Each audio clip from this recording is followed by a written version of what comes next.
Imagine, if you will, just sitting at your kitchen table, and you are just staring at this absolute mountain of bills. Right, the classic nightmare scenario. Exactly. You are drowning in massive credit card debt. It's totally suffocating.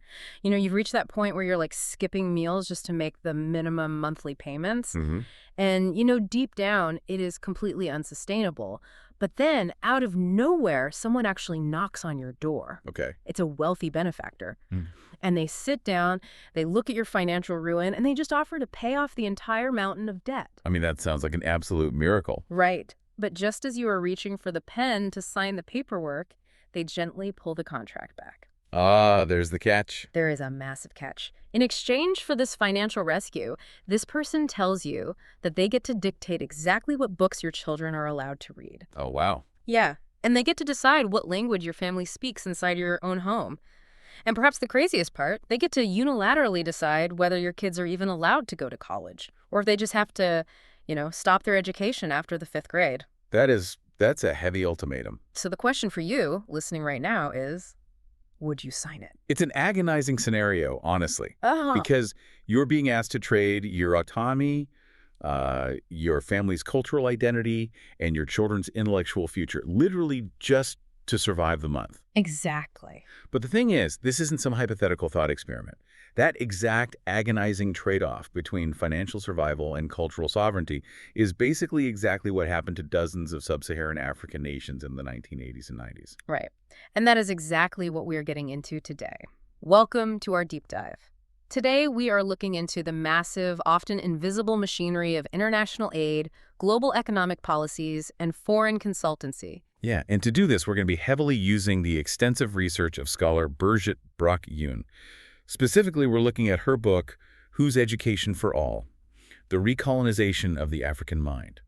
And the mission here is to examine how these massive macroeconomic forces have silently and systemically shaped education systems across the African continent. Because on the surface, the initiatives we're going to unpack today, they have names that sound incredibly positive, almost unassailable, really. Oh, totally. Names like Education for All. Right, or structural adjustment. Capacity building is another big one. Exactly. They sound like these ultimate global goodwill projects. But when you actually look at the historical reality, and more importantly, when you listen to the critique from African scholars and educators themselves, a very stark counter-narrative emerges. And their argument, based on the text, is that the conditionalities attached to this international financial aid didn't just rebuild economies, they actively eroded cultural sovereignty.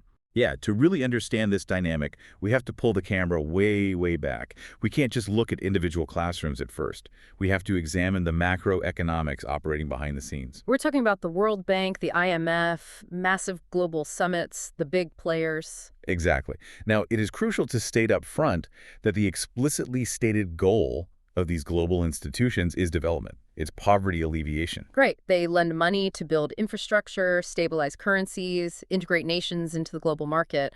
We aren't saying they sit around twirling their mustaches. No, not at all. However, the African researchers and policymakers we're focusing on today argue that the mechanisms used to achieve those goals essentially function as a form of intellectual control. So today, we are going to impartially trace the history of those mechanisms to understand exactly why these scholars feel their continent's future is being dictated by, well, external ledgers. And that history really crystallizes in 1990. Before we look at the textbooks, the teachers, the students, we need to understand a major philosophical collision that happened at this massive global summit. This was in Jomtien, Thailand, right? Yes, Jomtien. And this summit is essentially where the phrase education for all was born. Okay, set the scene for us. What was this conference? So the 1990 World Conference on Education for All in Jomtien was monumental. You had 1,500 participants, delegates from 155 governments. Wow. Yeah. Plus 150 non-governmental organizations. And it was sponsored by the absolute heavyweights of global development, the World Bank, the United Nations Development Program, UNICEF, and UNESCO. So basically, everybody who had any money or influence in global education was in Thailand. Exactly. And everyone was gathering there because the developing world, and particularly Africa, was facing this massive educational crisis. But to understand the crisis of 1990, you actually have to look at the economic bloodbath of the 1980s. Right, because my understanding is that the post-independence era in Africa actually started with this incredible optimism. Like between 1960 and 1980, primary school enrollments in Africa had actually tripled. They did. Newly independent nations were pouring their resources into building schools, training teachers, trying to eradicate illiteracy. It was, relatively speaking, a golden age of educational expansion. So what happened in the 80s to derail that? It was a perfect storm of macroeconomic disasters. You had massive oil shocks, you had a devastating crash in global commodity prices. Meaning the stuff they were exporting wasn't worth anything anymore? Precisely. The cash crops, the minerals that African nations relied on to generate revenue, they suddenly became worth a fraction of their previous value on the global market. Yeah. And simultaneously, global interest rates absolutely skyrocketed. Oh, man. So nations that had taken out loans in the 70s to, build those schools and hospitals, suddenly they find their debt servicing costs are multiplying exponentially. Yes, they were caught in a classic debt trap. They were literally borrowing more money just to pay the interest on the old money. Just like the credit card analogy at the start. Exactly like that. And as a result, the growth rate of school enrollment in Africa didn't just slow down, it went into a severe regression. Enrollment actually fell below the rate of population growth. The money simply wasn't there anymore. So by the time all these delegates arrived at Jomtien in 1990, the overarching goal was to somehow reverse this downward trend and achieve education for all by the year 2000. But Jomtien immediately became the site of a profound clash over how to actually achieve that goal. Because the representatives from the Global South, Meaning countries from Latin America, Africa, Asia. right, and powerful NGOs too, like the African Association for Literacy and Adult Education, or ALAE, they arrived with a very specific structural diagnosis of the problem. What was their diagnosis? They argued that the foundational barrier to education wasn't a lack of political will. It wasn't a lack of educational policy. It was the crushing international debt crisis. Which makes total sense. They pointed out the sheer mathematical absurdity of the situation. I mean, the resources flowing out of the global south to the global north simply to service debt were bleeding these countries dry. Exactly. So ALA and other Southern NGOs put forward this very strong, uncompromising proposal at the conference. They essentially looked at the governments of the North and the international financial institutions and said, cancel all existing debts. Just wipe the slate clean. Right. They argued that these debts were an intolerable burden, preventing them from mobilizing resources for basic human needs like education. And they also demanded an end to the structural adjustment programs that were forcing them to gut their social sector budgets. It was a demand to address the root cause, not just the symptoms. Yes. But the representatives from the North who were at Jomtien simply did not have the mandate from their home governments to alter macroeconomic policies. Right. They were there for an education conference, not to rewrite global finance. Exactly. They felt they couldn't just forgive massive sovereign debts at an education summit. So the final World Declaration on Education for All essentially ignored these pleas from the Global South. They just brushed it aside. Basically, it offered no straightforward trade-off between debt service and educational development. It just settled for this vague diplomatic statement that creditors and debtors should, quote, seek innovative and equitable formulae to resolve the debt burden. Which is just classic international diplomacy speak for, we hear you, but we aren't tearing up the credit card bill. Good luck. That's exactly how it was received. And because the debt remained completely intact, the entire agenda for education for all had to fundamentally shift. How so? Well, the African delegates had envisioned education for all as this holistic, society-wide endeavor. They wanted it to encompass adult literacy, non-formal education, secondary education, and crucially, the expansion of higher education to build local expertise. That sounds like a robust system. It is. But the major donors, led by the financial leverage of the World Bank, narrowed that vision drastically. Because resources were supposedly scarce due to the debt, they decided to target almost all their educational funding specifically and exclusively at primary schooling.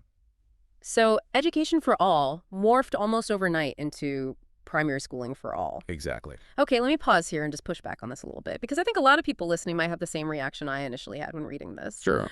Why is focusing on primary school a bad thing? Like, if you have very limited funds and a massive illiteracy problem across a nation, isn't getting everyone basic reading, writing, and math skills the logical first step? It seems like it. It's like assuming you can't build the roof of a house, meaning the universities and research institutes, until you have poured a massive, solid, concrete foundation of primary educated citizens. So why were the African scholars so deeply alarmed by this specific focus on only primary schools? It is a completely logical assumption on the surface, and frankly, it is the exact rationale the World Bank used, relying on their economic models. But if we connect this to the broader historical reality of the continent, we see exactly why African scholars viewed this with intense suspicion. Okay, walk us through that history. Brock-Utne's analysis draws a direct, chilling parallel between this primary schooling only policy of the 1990s and the educational systems imposed during the colonial era. Oh, right, because colonial education wasn't exactly about uplifting the local population, was it? Not at all.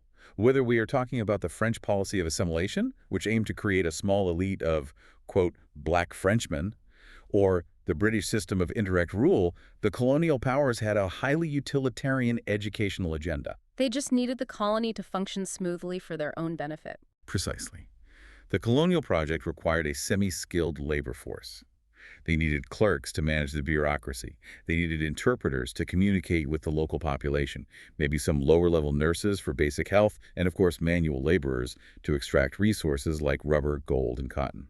So they provided just enough rudimentary education to Africans to fill those specific subservient roles. Yes, they gave them the foundation, as you called it, but actively and deliberately prevented them from building the roof.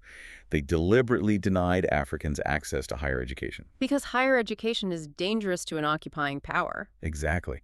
Higher education creates critical thinkers. It creates historians who can write their own national narratives. It creates philosophers who can question systemic injustice, advanced scientists who can build local industries, and leaders who can mobilize a population to demand independence. There's a famous quote by the Guyanese scholar Walter Rodney about this, right?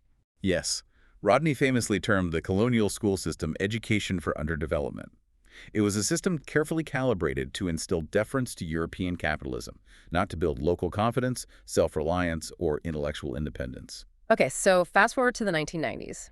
The World Bank and international donors arrive. They look at the struggling African economies, and they say, we are only going to fund primary education. In fact, you should halt or drastically cut your funding to your universities to pay for it. Right. And when African scholars heard that, they heard a terrifying echo of the colonial past. They feared that by defunding higher education today, the global north was recreating the exact same dynamic. Keeping Africa as a continent of basic laborers who must forever rely entirely on Western experts, Western consultants, and Western institutions for advanced knowledge and leadership. Exactly. That historical context completely reframes the Jomtien initiative. It changes primary education for all, from a benevolent, universally positive goal into a potential ceiling on intellectual and national growth. Wow. But because the North refused to cancel the debt, the African nations had virtually no leverage at this point. None. They still desperately needed capital to keep their governments running. So the international financial institutions were willing to offer new loans, but those loans came with incredibly strict, legally binding conditions attached. Okay, this brings us to the infamous structural adjustment programs, or SAPs. Yes, SAPs. And from the research, the feeling on the ground in Africa regarding these programs was so intensely negative that many local colleagues joked grimly that the acronym SAP actually stood for extreme suffering for the African people. It was a very dark joke, but rooted in reality. So what were the actual mechanics of these programs? How did a loan condition signed in Washington translate to suffering in a village in Zambia, for example? Structural adjustment programs required countries to fundamentally restructure their entire economies based on strict free market principles. If you wanted the loan to keep your country afloat, you had to comply with the list of demands. And one of the primary requirements was devaluing the local currency, right? Yes. Now, the economic logic there, I assume, is to make your country's exports cheaper on the global market, hoping it boosts trade. That is the textbook theory. Make your exports cheap, sell more, earn more. But the flip side of currency devaluation is that it makes importing anything exponentially more expensive. Right. So if your currency is suddenly worth half of what it was yesterday, buying imported paper, ink, scientific equipment for schools, or basic medical supplies becomes financially crippling. And didn't they also have to liberalize trade? They did. SAPs required removing tariffs and protections for local nascent industries. This often led to local businesses just being absolutely crushed by a flood of cheap foreign imports. But the most devastating requirement, especially for our focus on education, was the mandate to drastically cut public expenditures. Yes. To balance their national budgets and ensure they had the cash flow to pay back the international loans, governments were forced to slash spending on the public sector. Meaning they had to freeze civil service hiring, cap wages, and gut the budgets for health and education. The macroeconomic data from this period is just staggering. Because of these structural adjustments, between 1981 and 1989, real education expenditures per head fell by 67% in Nigeria and Zambia. 67%. Yes, and they fell by 60% in Tanzania.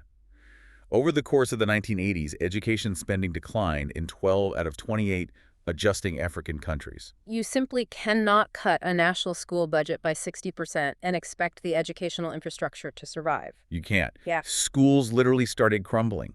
Teachers weren't getting paid. The system was collapsing. So to bridge this massive funding gap that the budget cuts created, the World Bank introduced a concept they called cost sharing. Cost sharing. It's a fascinating piece of economic terminology. It sounds so harmless. It does. From a macroeconomic boardroom perspective, the argument for cost sharing was very straightforward.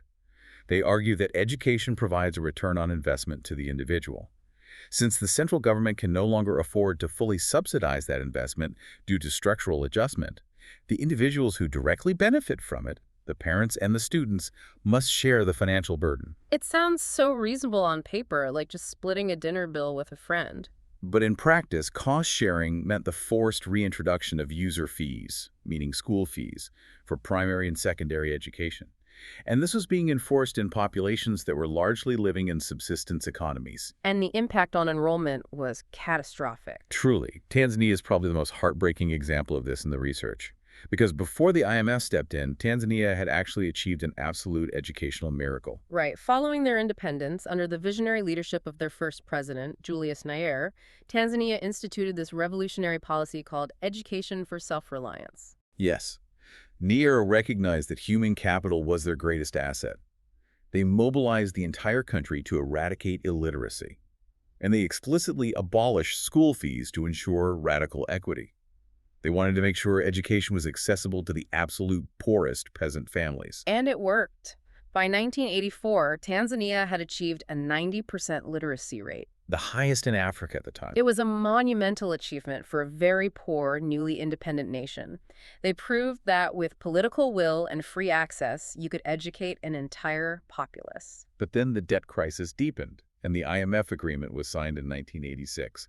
The structural adjustment began. And on the direct advice of the World Bank and the IMF, primary school fees were restored in Tanzania. I think they euphemistically called it a development levy. Right. And shortly after that, tuition fees were fully reintroduced for secondary schools as well. And the gains of the previous 2 decades were just rapidly wiped out. By 1995, that incredible 90% literacy rate had plummeted back down to 67.8%. That is tragic. It is. Peasant families in rural areas simply did not have the hard cash required to pay the new fees. But the research points out that this wasn't just a broad class issue. It was a deeply specific gender issue. How so? When families were suddenly forced to pay fees they couldn't afford, they were forced into impossible, tragic choices. A critical study by researchers Sumra and Katunzi looked specifically at the reintroduction of secondary school fees in Tanzania and the gendered fallout of that policy. What did they find? They found that girls from lower-class families were hit the absolute hardest. 53% of these girls reported severe difficulties paying fees, compared to only 30.3% of the boys from similar socioeconomic backgrounds. Wow, so almost double the rate of financial hardship for the girls. There's a quote from that study from a young Tanzanian schoolgirl in Handeni Secondary School that I think perfectly captures the human cost of these macroeconomic policies. Yes, it's a very powerful quote. She said, "I have been sent home 3 times, twice this year. Last year I was sent away once. This year, when I went to collect money, my father informed me that the money was spent to pay my mother's hospital bill. My brother was given the fees first, and I was asked to wait till my father could sell his coffee again." It's a devastating reality check. It really is. Because the World Bank advocated for cost sharing as this equitable economic tool to balance national budgets. But the reality on the ground is that in a subsistence economy, cost sharing acts as a highly regressive tax on the absolute poorest families. Right. It literally forces a father to choose between his wife's medical care and his children's education. And when forced to choose between educating a son or a daughter, deeply ingrained patriarchal cultural norms usually mean the daughter is the one whose future is sacrificed. Which is so frustrating because you constantly hear all this grand rhetoric at international conferences about promoting equal opportunities for girls. Exactly. But all that rhetoric completely disintegrates the moment structural adjustment forces a family with limited cash to prioritize a boy's school fees over a girl's. It's just brutal. So you have national budget slashed by 60%. You have parents forced to scrape together user fees. Millions of kids are dropping out, and girls are disproportionately being forced back into domestic labor. Naturally, the actual quality of the schools that did manage to remain open began to plummet. But that raises a really fascinating question in the text. How do you actually define the quality of a school? Right, because as Brock-Utne's research highlights, the World Bank and the African educators had entirely diametrically opposed definitions of what makes a school good. Where do we see this divide most clearly? That philosophical divide is captured perfectly in a major 1988 World Bank document known as EPSA. EPSSA, which stands for Education Policies for Sub-Saharan Africa. And this was a pretty important document, right? Oh, this wasn't just a white paper for discussion. This document laid out the explicit blueprint for all future bank lending to education in the region. If a country wanted funding, they had to align their policies with EPSSA. So how did this blueprint define educational quality? The EPSSA document argued that the most effective ways to restore equality were 1. To invest heavily in more textbooks and instructional materials, 2. To strictly enforce academic standards through standardized exams, and 3. To maintain the physical plant, meaning the actual school buildings themselves. Okay, if I just stop there, it sounds fine. Books, tests, and a roof that doesn't leak. It's really hard to argue that those things don't matter in a school. They do matter. But the document didn't stop there. It went on to explicitly claim what it believed did not improve quality. What did it say it didn't matter? Based on their economic models, the World Bank stated that reducing class size, providing teachers with more than a general secondary education, and providing teachers with more than minimal exposure to pedagogical theory were highly unlikely to have any noticeable effect on primary school quality. Wait, what? Yes. Here is where it gets really interesting. It's like assuming you can build a 5-star restaurant just by buying expensive plates, printing really fancy menus, and hiring a tough health inspector, while completely ignoring the culinary training of the chef who is actually cooking the food. That's a great analogy. To say that giving teachers better training and keeping class sizes manageable doesn't matter goes against the core of all educational common sense. How could economists possibly justify that argument? To understand that justification, we have to look at the dominant economic philosophy driving the World Bank at the time. Human capital theory. Human capital theory. Right. It was developed in the 1960s by economists like Gary Becker and Theodore Schultz. And this theory fundamentally shifted how global institutions viewed learning. How so? It posits that education is not a social right, it's not a cultural pursuit, or a means of personal self-actualization. Under this theory, education is strictly an economic investment, identical to building a road, a dam, or a factory.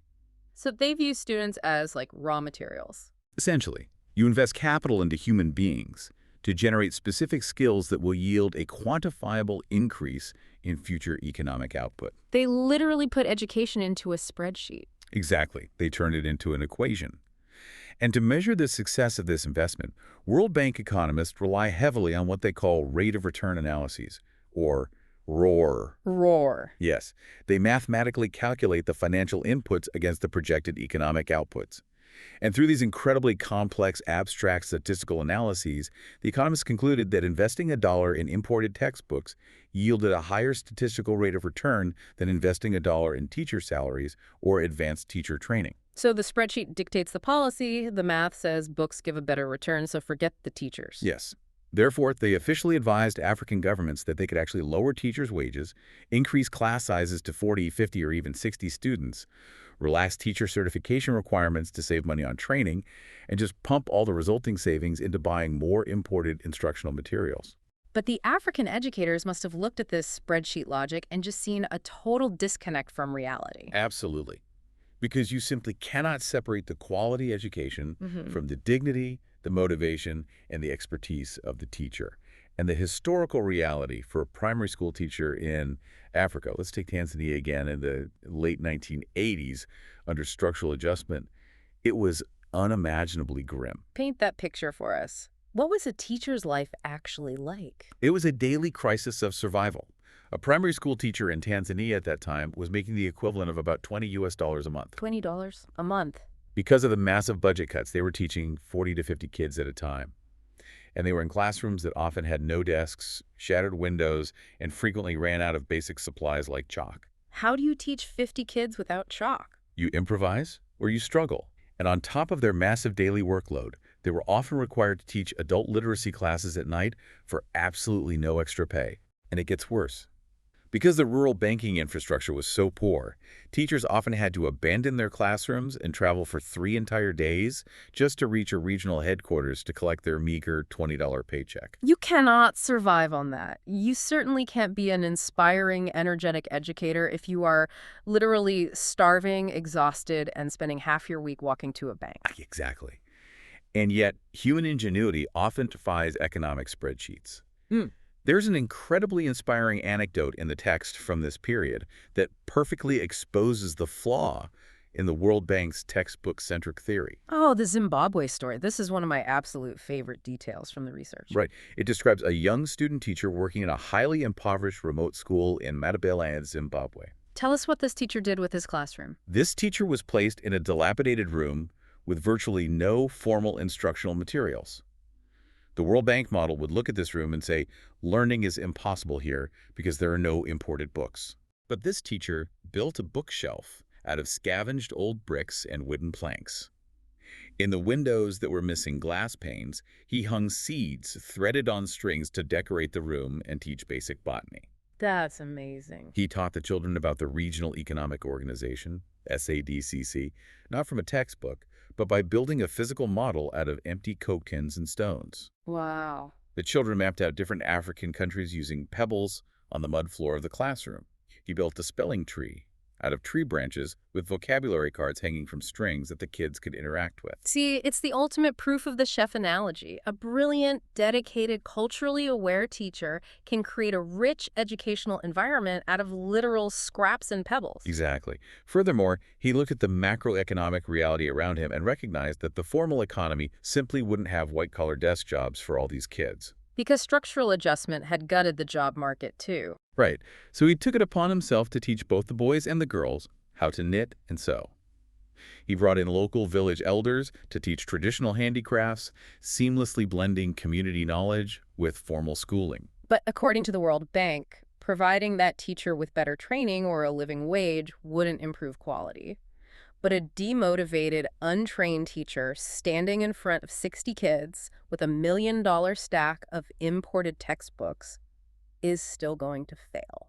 The argument from African scholars is that the teacher, their well-being, and their pedagogical skill is the true engine of quality, not the physical commodity of the book. And this disconnect extended beyond just textbooks, right? Yeah. It also applied to the World Bank's insistence on using Western-designed standardized tests to measure the so-called quality. Yes. The World Bank heavily relied on tests developed by the International Association for the Evaluation of Educational Achievement, or the IEA. Okay. They used the results of these standardized exams to claim that African academic standards were unacceptably low and therefore required further foreign intervention. But those tests were designed in the West by Western psychometricians using Western cultural touchstones. Precisely. African scholars pointed out the sheer absurdity of this metric. You have African students taking complex standardized tests in their second, third, or even fourth language. Right. Because of colonial language legacies. Exactly. And they are answering word problems based on foreign cultural concepts, things like snow or subway systems or specific Western consumer goods that they have never seen. And then their scores are being directly measured against students in industrialized nations who are taking the tests in their mother tongue in well-funded schools, answering questions about their own culture. It's the classic idiom. You're measuring a fish by its ability to climb a tree and then declaring the fish academically deficient. Julius Nyer's educational philosophy is incredibly relevant here again, isn't it? It really is.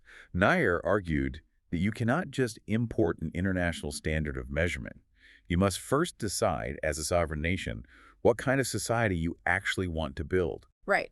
Do you want a society based on cutthroat individual competition and corporate hierarchy, or do you want a cooperative, egalitarian, self-reliant society? Exactly.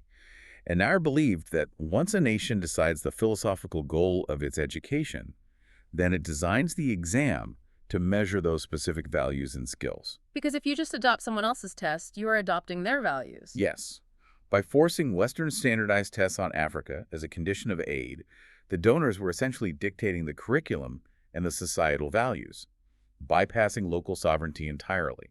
They were unilaterally deciding what knowledge mattered. And that dynamic, the West dictating what knowledge matters, leads us directly to the massive, highly lucrative question of the textbooks themselves. Yes, the textbook trap. Because if the World Bank's rate of return analysis officially dictates that Africa must buy millions of physical textbooks to improve educational quality, you instantly create a massive, guaranteed market. A very profitable market. Right. So who exactly is going to write, print, and profit from those millions of books? That is the multi-million-dollar question. Yeah. And it leads us to the privatization and commercialization of the African textbook sector, a process fiercely driven by donor pressure. And what's crucial to understand here from the text is that it wasn't just the hardline financial institutions like the World Bank pushing this. No, it wasn't. Even the so-called like-minded bilateral donors nations that historically championed equity and local ownership became deeply involved in this commercialization. Right. The research specifically points to the Nordic countries and SIDA, the Swedish International Development Agency. Yes, SIDA. Historically, Sweden had been a major sympathetic supporter of Tanzania's socialist-leaning education system. They funded universal primary education efforts for years. But in the early 1990s, something shifted. SIDA's policy aligned with the broader World Bank structural adjustment ideology. They issued an ultimatum to the Tanzanian Ministry of Education. What was the ultimatum? They demanded that Tanzania completely liberalize and privatize its entire school book sector.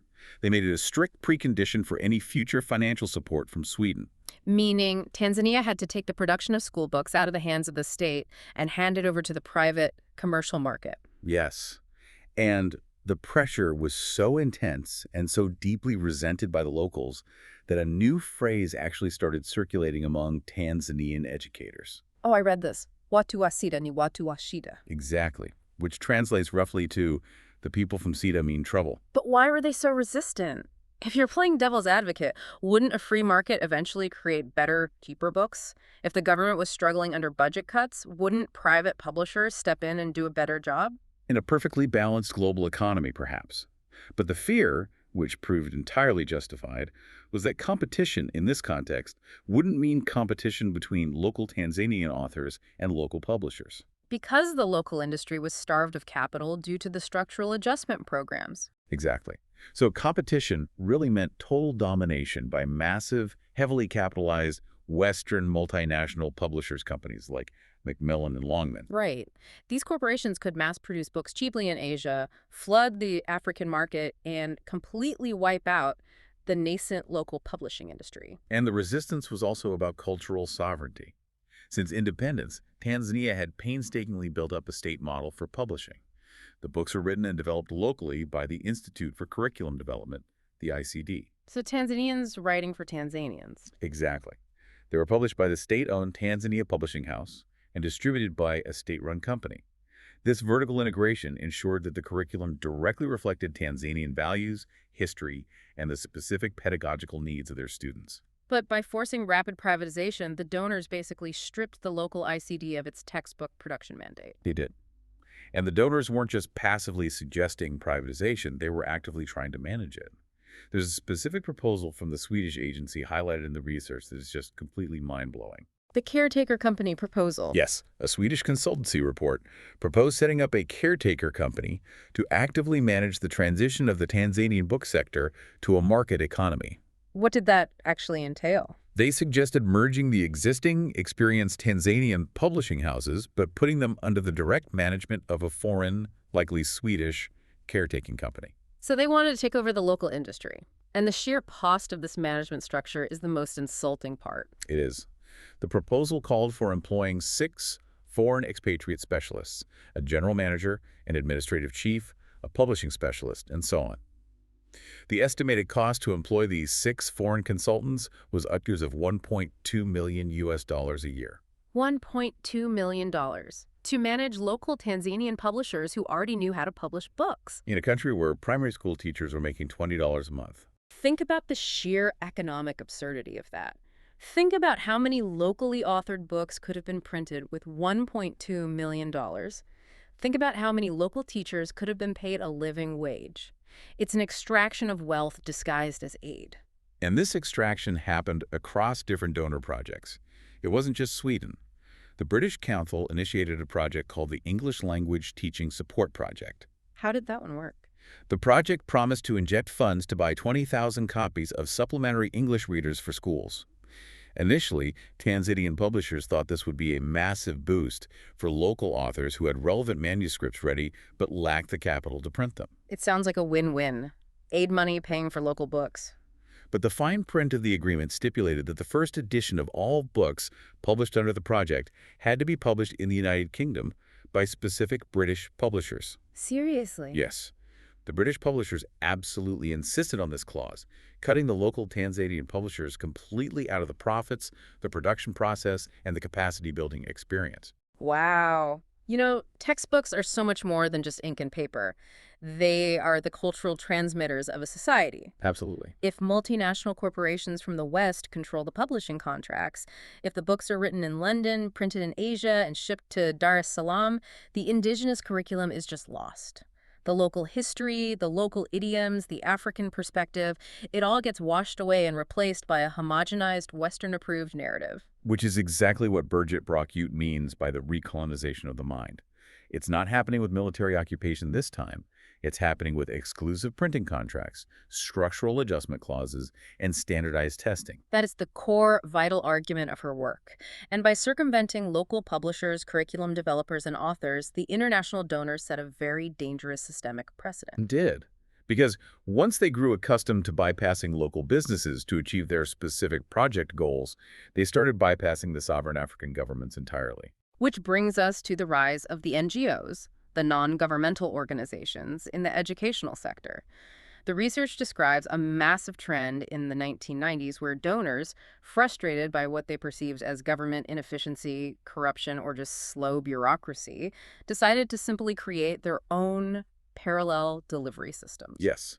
A prime example of this strategy was the National Education Trust Fund, or NETF, in Tanzania. What was an ETF?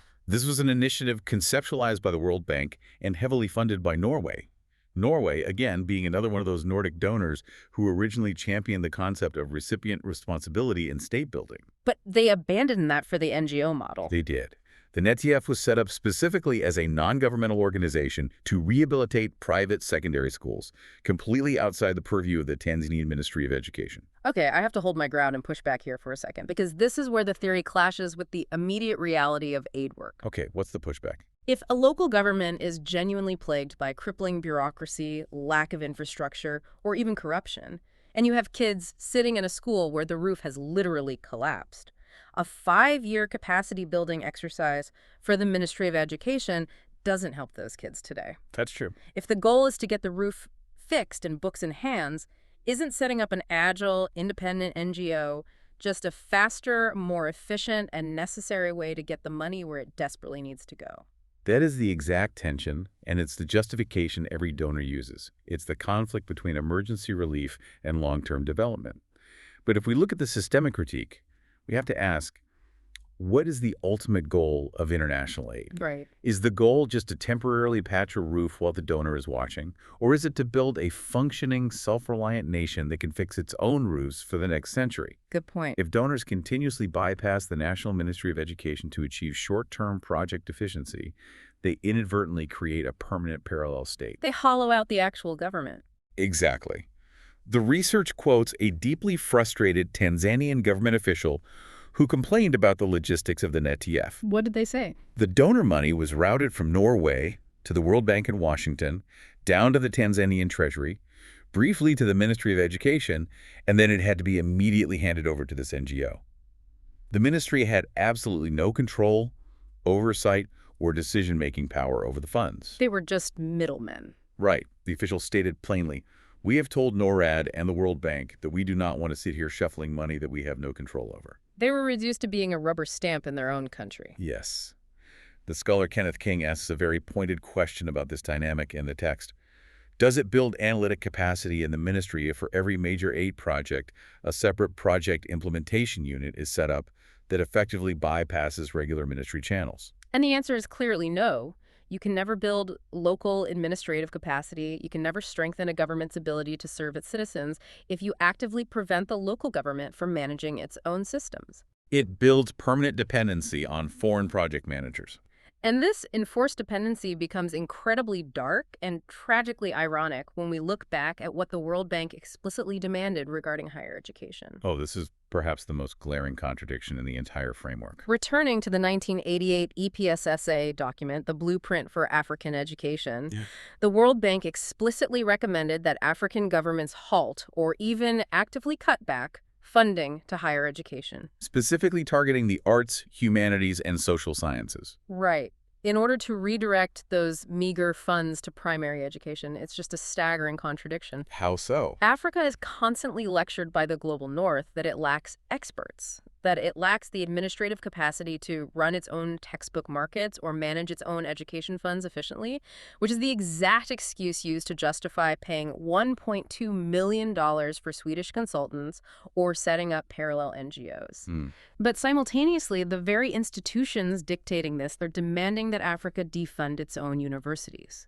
The exact places that would produce the local economists, the local administrators, the local historians, and the local publishers. It is a profound structural contradiction. You are punishing a continent for lacking capacity while actively dismantling the machinery that builds capacity. As noted in the research, African scholars at a major 1987 meeting in Harare fiercely criticized this World Bank directive. I can imagine. They argued forcefully that if African institutions of higher learning do not undertake the rigorous training of high-level experts, the dependence on foreign expatriates and Western consultants will only deepen. Which seems to be the outcome. Furthermore, the specific defunding of the arts and humanities is particularly devastating to cultural sovereignty.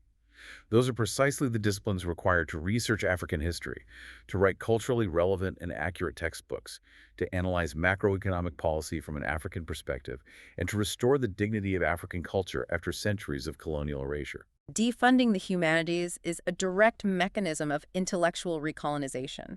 It is. But, the research doesn't just offer critique. It also points to hope.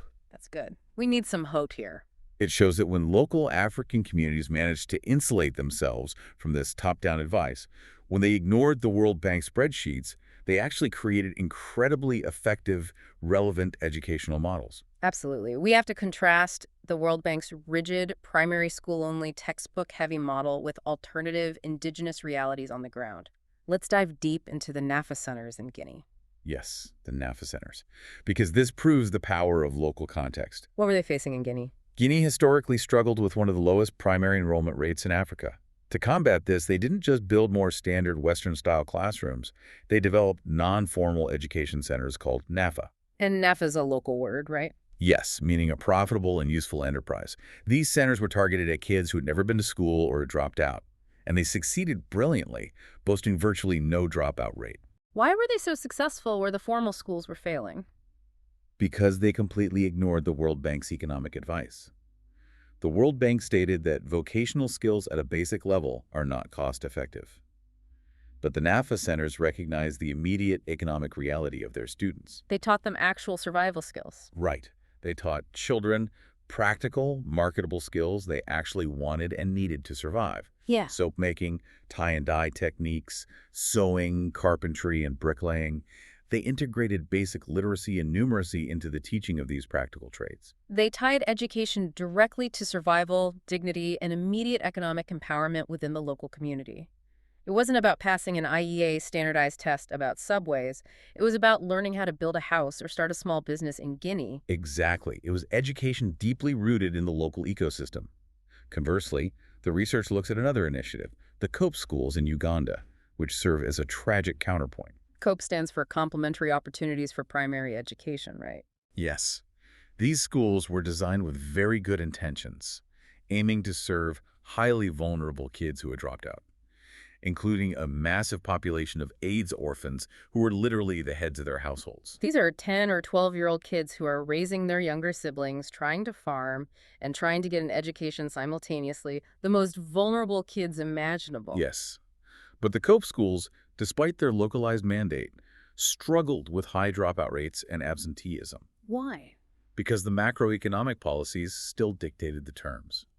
Despite being a program for the absolute poorest, structural adjustment meant that school fees, equivalent to about $1 a term, were still required. And for a child heading a household, $1 is an insurmountable fortune. Children were dropping out of a program designed specifically for them because they couldn't afford the cost-sharing fee. And there was a massive issue with the curriculum itself, right? There was. Despite official Ugandan government policy advocating for mother tongue instruction in the early years to ensure comprehension, the textbooks provided to the COPE schools were produced by a Washington, D.C.-based contractor. And they were written entirely in English. Yes.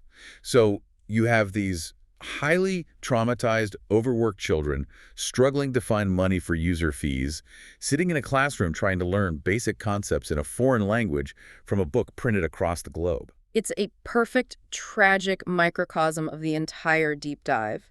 The top-down standardized policies, the rigid enforcement of user fees, the insistence on a foreign language, the reliance on imported books, they actively hinder and destroy the education of the kids who need it the absolute most. The system is fundamentally misaligned with the reality of the people it claims to serve. Bringing all these historical threads together, the overarching argument presented by Brock-Utne and the African scholars she amplifies becomes undeniable. That we are looking at a deeply unequal global system where massive financial leverage is utilized to dictate the very nature of what it means to be educated, what knowledge is valued, and who gets to produce that knowledge in Africa. It's powerful. If we step back and look at the whole picture we've painted today, the transformation is stunning. We started with the optimistic dream of education for all at Jomtien.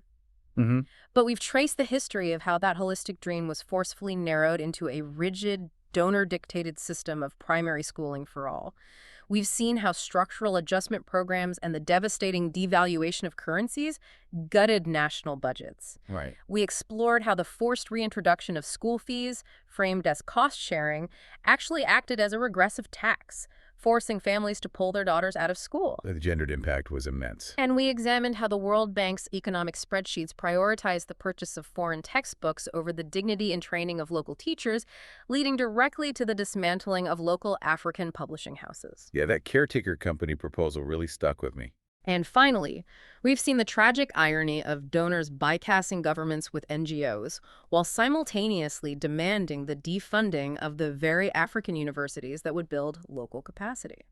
This historical analysis reveals a vital counter-narrative to the standard, often self-congratulatory global development story.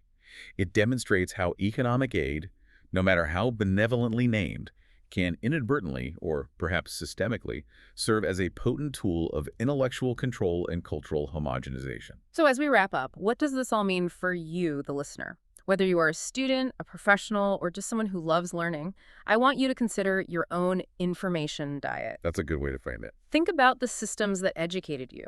When you sit down to learn something new, when you open a textbook, or when you are evaluated by a standardized test, who funded the creation of that curriculum? Who sat in a boardroom somewhere and had the power to decide what was considered the standard, acceptable knowledge, and what vital histories or local perspectives were deliberately left out? It's a vital question. Because as we've seen today, the power to define the curriculum is the power to define the future of a society.